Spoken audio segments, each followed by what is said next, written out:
Well, thank you, Andy. Very kind introduction. We've practiced that a few times, and that's good. It's always good to be introduced by the boss. But it is a privilege to be here this evening and to be recognized by a group as distinguished as the Committee for Economic Development. For nearly 70 years, the CED has been committed to driving the kind of economic and social solutions that elevate the lives of many and empower the world at large. It's a place where the best minds across the business and academic worlds come together and lend their respected voice to the important issues of our day. So it is a true honor to receive this award and to share the stage with such an esteemed group of award recipients. What all of these awards celebrate is the notion of business reaching higher and putting our immense resources and energy toward improving conditions, strengthening communities, and helping maintain a world that can carry all of us well into the future.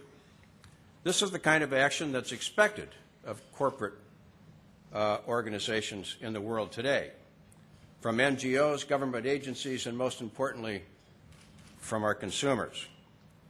The fragile state of our world is not hard to see. We're facing a growing global population and the rise of consumerism across the developing world, all of which is stretching our resources and pushing our limits.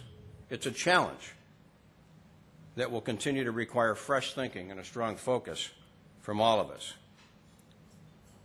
It used to be the only question that we heard was, how's business? Now, there's often a follow-up question, what are you doing to help? For many of us, these are the two pathways that mark our progress as companies. Doing well so that we can do good.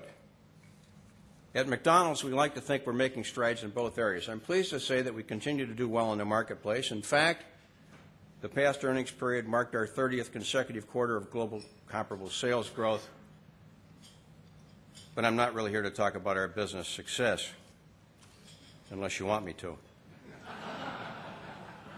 I didn't think so. The story I'd like to share is the other one. How we're striving to do good and working to give back to the communities we serve and the planet we inhabit. Globally, it's a story that actually goes back more than 20 years for us, formally, before the concept of sustainability really became so common. As is often the case, our size and our reach prompted us to act early. At McDonald's, we touch many lives. As Andy mentioned, we're in 32,000 restaurants in 117 countries, and around the world we serve more than 60 million customers every day.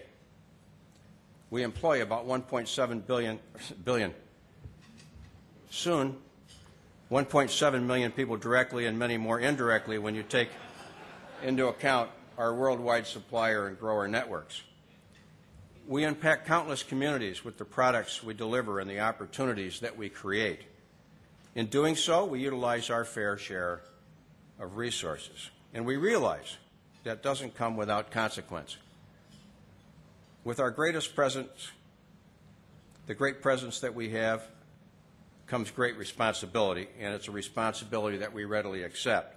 We understand the power of our influence and how the moves that we make can resonate across the globe. So for more than 2 decades, we've been making such moves in a wide range of areas, from conservation to animal welfare to sustainability. And when it comes to both doing good and doing well, the approach we take is largely the same. We listen, and then we look to lead. On the business front, we continue to listen to our customers and then deliver what they want at the quality, value, and speed of McDonald's.